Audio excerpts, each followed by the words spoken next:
पुण्यामध्ये चाकणकरांचा बार की पब 60 ते 70 कोटी कुठून आले असा सवाल संगीता तिवारी यांनी केलाय। चाकणकरांना पुण्यातल्या मुलांचा वाटोळं करायचं आहे का असा सवाल तिवारी यांनी केला।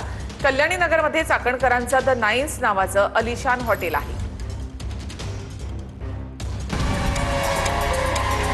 अशोक खरात प्रकरणामुळे महिला आयोगाच्या अध्यक्षपदाचा राजीनामा द्यावा लागलेल्या रुपाली चाकणकर पुण्यातल्या हॉटेलमुळे पुन्हा चर्चेत आल्या। रुपाली चाकणकर यांनी पुण्यातल्या कल्याणी नगरमध्ये द नाईन्स नावाचं आलिशान हॉटेल सुरू केलंय।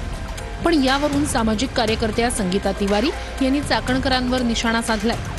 नाशिकमध्ये बायका खराब केल्या, बायकांचं वाटोळं केलं आणि आता पुणे शहरात शांत शहर आहे, संस्कृती आहे, सांस्कृतिक शहर आहे, तिथे तुम्ही आमच्या पोरांची वाटोळी करणार आहात। तिथं मग तुम्ही दारू देणार, हुक्का देणार, डान्स बार, पोरी सगळं करणार आणि तुमच्याबरोबर पार्टनर कोण आहे?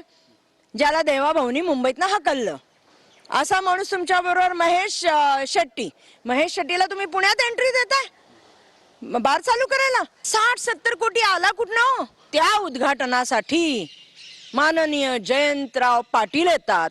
जयंतराव पाटील ज्यांनी खरातला पाणी दिलं होतं, पाणी म्हणजे मिनिस्ट्री त्यांच्याकडे जेव्हा होती तेव्हा त्यांनी खरातच्या फार्म हाऊस, देऊळ याला पाणी देणारे हे जयंत पाटील, ते याच्या उद्घाटनाला येतात।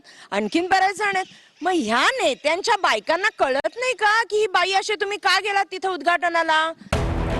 पुण्यातल्या कल्याणी नगरमध्ये रुपाली चाकणकर यांनी द नाईन्स नावाचं आलिशान हॉटेल सुरू केलंय। काहीच दिवसांपूर्वी याचं उद्घाटन झालं होतं। यावेळी माजी मंत्री जयंत पाटील आणि आमदार सुनील शेळके उपस्थित होते।